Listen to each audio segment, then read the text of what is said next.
Olá, caros alunos, vamos iniciar mais um encontro com a filosofia. Dando continuidade ao pensamento desse grande filósofo, bispo, né, e um dos representantes da corrente patrística, estamos falando de Santo Agostinho. Santo Agostinho e o filosofar na fé. Então, o que ele realmente relembra, o que nós relembramos, né, sobre esse grande fato histórico que marcou, né, não só a questão do cristianismo, mas também a representação, né, divina, né, sobre essa grande passagem. Primeiro momento temos o seguinte, né, o que o Santo Agostinho afirma, né? Ele afirma o seguinte, que não sei se você já viu um beija-flor de perto, batendo as asas e beijando, né, uma flor. Se viu realmente um esquilo comendo algumas sementes, se observou algum João de barro construindo sua casa. Se sentiu com as mãos a textura de uma realmente grande árvore, ou se desfrutou de sua sombra. Se viu realmente germinar algumas plantas, se já viu e encantou com a lua e as estrelas, ou admirou alguns ao pôr do sol. Não sei se alguma vez sua vida você teve admiração por algum fenômeno da natureza. Não sei o que você sentiu quando viu o mar pela primeira vez ou ao mesmo se lembra desse fato. Para muitas pessoas, a natureza está cheia de vestígio de Deus e todos seres seriam criação da inteligência e da perfeição divina. Deus criou tudo a partir do nada. Assim pensava, né, Agostinho, o mais importante filósofo do pensamento cristão. Para ele, havia uma frase bíblica que resumiria o significado do ser divino: Eu sou aquele que eu sou. Deus seria o ser verdadeiro, tão procurado pelos filósofos, que, por seu amor e bondade, teria criado o céu, a terra, o homem e todas as coisas. Deus seria o único verdadeiro porque não realmente dependeria de nada para existir. Ele seria perfeito, eterno, imutável. Todas as coisas teriam saído da sua mão e, portanto, a existência delas dependeria da vontade divina. Em outras palavras, caso fosse realmente desejo de Deus, eles poderiam realmente deixar de existir. Para Santo Agostinho, a única existência completa seria a divina e assim nunca poderia deixar de ser. Estamos falando de Santo Agostinho. Santo Agostinho e o idealizador da revelação divina, né? Sábio cristão afirma que o homem só tem acesso ao conhecimento quando é iluminado por Deus. Seu pensamento se confunde com o mundo material. Simultaneamente, a essência do ser humano é a fonte dos erros que podemos afastar da verdade. O conhecimento seria a capacidade de concluir verdades imutáveis por meio dos processos mentais. Por exemplo, de verdade imutável seriam as regras das matemáticas. Como o homem é inconstante, é um sujeito ao erro.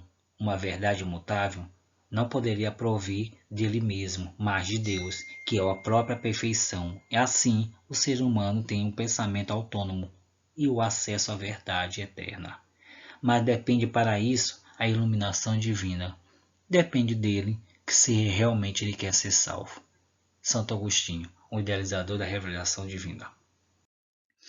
Santo Agostinho viveu nos últimos anos da Idade Antiga, que encerrou com a queda do Império Romano. A sua filosofia deu suporte racional ao cristianismo.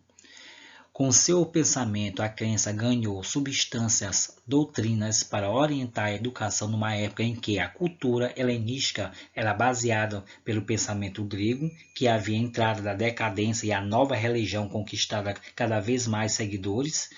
O fundamento da sua filosofia era o conhecimento, e isso tinha lugar central, pois se confundia realmente com a fé.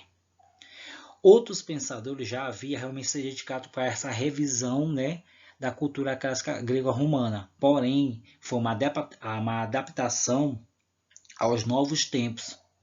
havia nisso algo de estratégico para que o paganismo ainda continuava vivo na Europa e as regiões vizinhas. E era uma forma de mostrar aos indecisos que a convenção do cristianismo não seria incompatível com as maneiras de viver e de pensar que estava realmente acostumados, desculpa.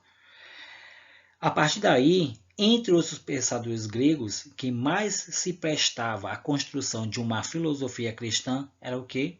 Platão, por conta das suas razões e seus diálogos ao longo das suas culturas. A partir daí, a escola de pensamento hegemônica nos primeiros séculos da Idade Média ficou conhecida como neoplatonismo, por conta da filosofia desse grande filósofo da razão, que seria o Platão, que deu início a essa grande idealização dessa corrente, né? Que estamos mais na frente falando, depois do neoplatonismo, vamos construir o pensamento desse grande filósofo, Santo Agostinho, que utilizou os manuscritos, os ensaios, as obras desse grande filósofo Platão para interpretar uma filosofia baseada na questão divina, ou seja, na questão da própria fé e a construção da própria natureza.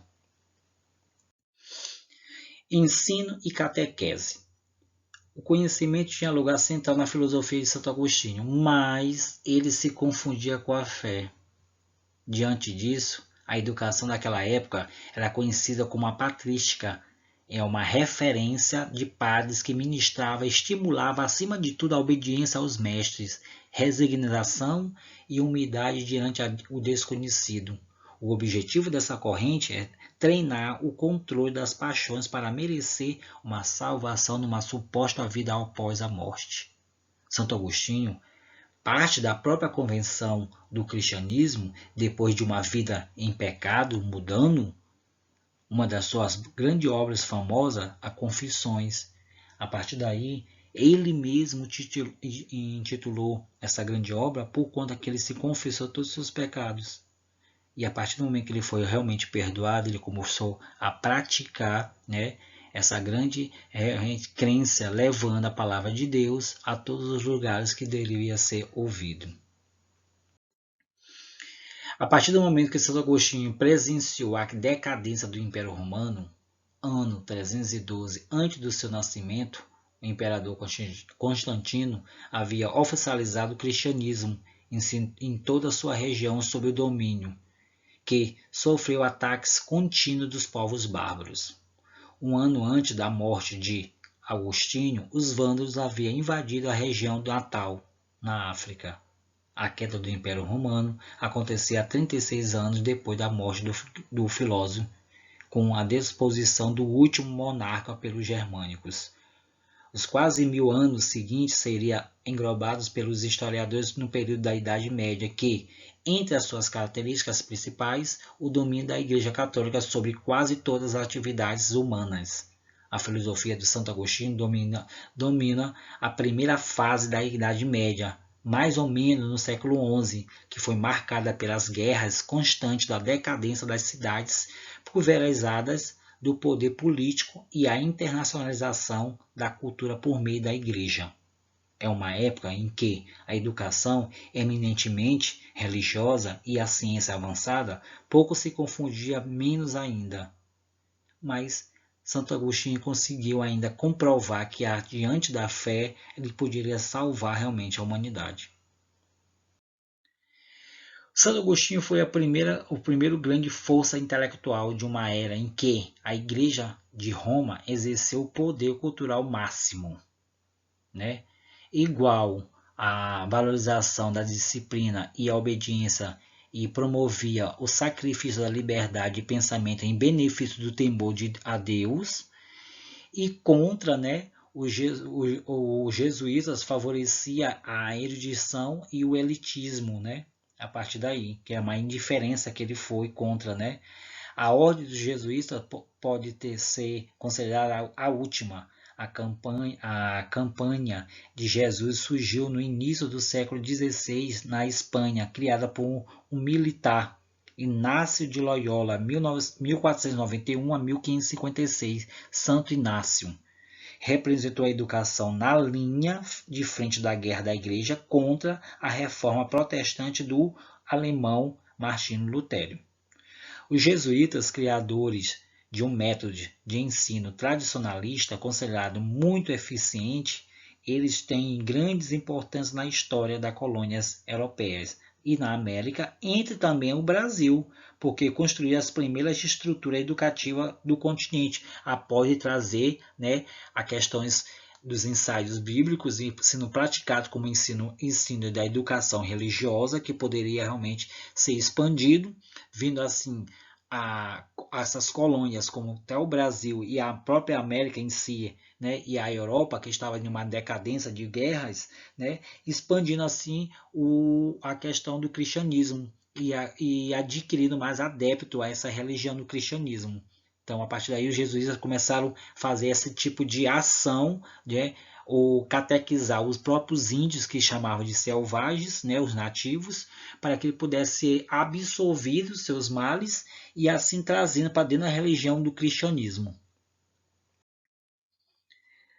Os missionários jesuítas entre os índios, americanos, europeus, catequizando realmente os nativos. Momento da reflexão. A filosofia de Santo Agostinho estava realmente condicionada à fé religiosa, especificamente na ética cristã. A educação moderna, no entanto, laica, mesmo nas escolas administradas por organizações religiosas, porque a sua cultura ocidental evoluiu para separação claramente entre a razão e a fé. Mesmo assim, o pensamento de Agostinho permitia um diálogo interessante com as concepções pedagógicas contemporâneas que podemos citar, né, que você já deve realmente ter ouvido a crítica às concepções do ensino segundo as quais o professor apenas transmite conhecimento para um aluno passivo, que é um ensino tradicionalista. E a partir daí que essa semelhança e a diferença percebem entre as correntes atuais que fazem essa crítica aos princípios de Agostinho, de que o mestre indica o caminho, mas só o aluno constrói ou não a informação. Diante desses fatos, a reflexão de Agostinho dizia o seguinte: após que o ser humano tinha uma opção da sua vida, ele podia seguir e podia decidir. Então, ele mesmo podia fazer esses efeitos na sua própria vida. E a partir daí, ele que deveria tomar essa decisão. A partir do momento que ele tinha realmente uma razão concreta, como poderia surgir esses objetivos da sua vida. E quando surgia, ele que deveria realmente tomar essa decisão. Então, vimos toda a questão da filosofar em fé de Santo Agostinho, como ele começou a construir, né, passo a passo, não só essa filosofia da patrística, como ele foi um dos realmente mentores, mas também como ele adquiriu também uma interpretação desse grande filósofo Platão, que ele trouxe à tona, né, seus ensaios para uma interpretação de uma filosofia da educacional cristã. Vimos também que ele fez parte de alguns contextos históricos, a partir do momento que ele começou também numa vida mundana, mas depois ele se redimiu dessa vida mundana e passou a perceber que a única maneira para se salvar na sociedade seria seguir a questão da fé, ou seja, a questão de Deus, e a partir daí começou a pregar esses ensinamentos, né, diante desses tais realmente fatos ocorridos na história, que foi marcado por seu grande realmente desenvolvimento dos seus ensaios religiosos.